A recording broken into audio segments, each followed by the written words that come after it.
চন্দ্র সূর্য গ্রহ তারা আল্লাহর জিকির করে তারা মানব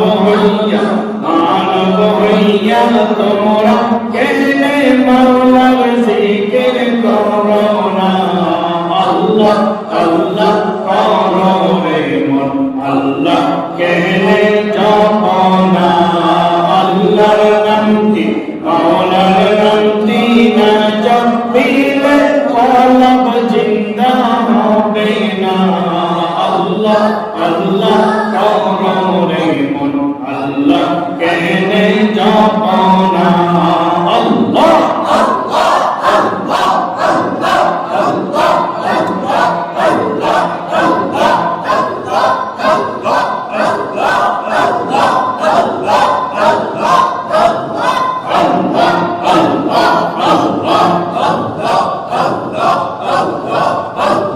গাছ বৃক্ষ তরুলতা আল্লাহর জিকির করে তারা গাছ বৃক্ষ তরুলতা আল্লাহর জিকির করে তারা মানব হইয়া তোমরা কেনে মাওলার জিকির করো না আল্লাহ আল্লাহ করো রে আল্লাহ কেনে জপো না আল্লাহর নামটি মাওলার নামটি না জপিলে দুঃখ জিন্দা হবে না আল্লাহ আল্লাহ করো রে মন আল্লাহ কেনে জপো না আল্লাহ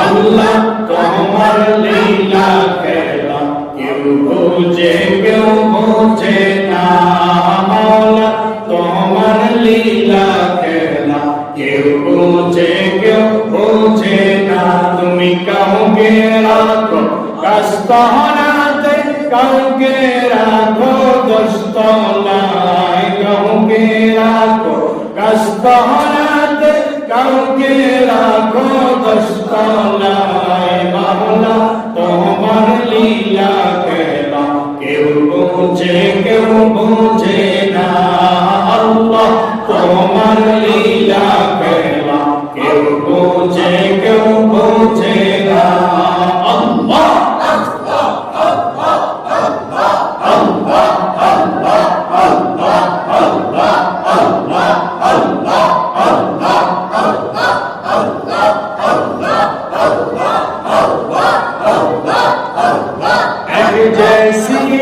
ইব্রাহিম নবী নমরুদের আগুনে পড়ি এক যে ছিলেন ইব্রাহিম নবী নমরুদের আগুনে পড়ি আগুন হলো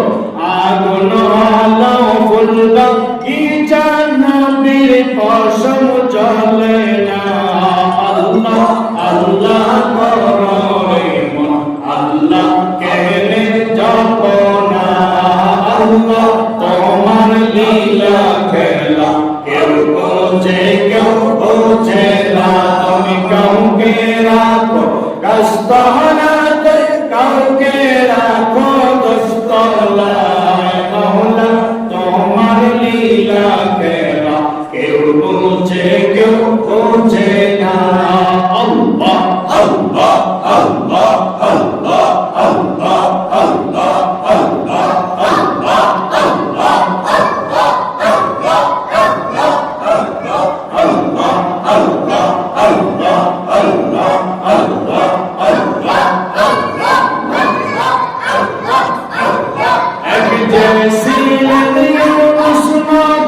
মাসের পেটে গেলেন চলি ছিলেন ইউনুস নবী মাসের পেটে গেলেন চলি 40 দিন রাখিলা মাওলা নবী হজম হলেন না মাওলা তোমার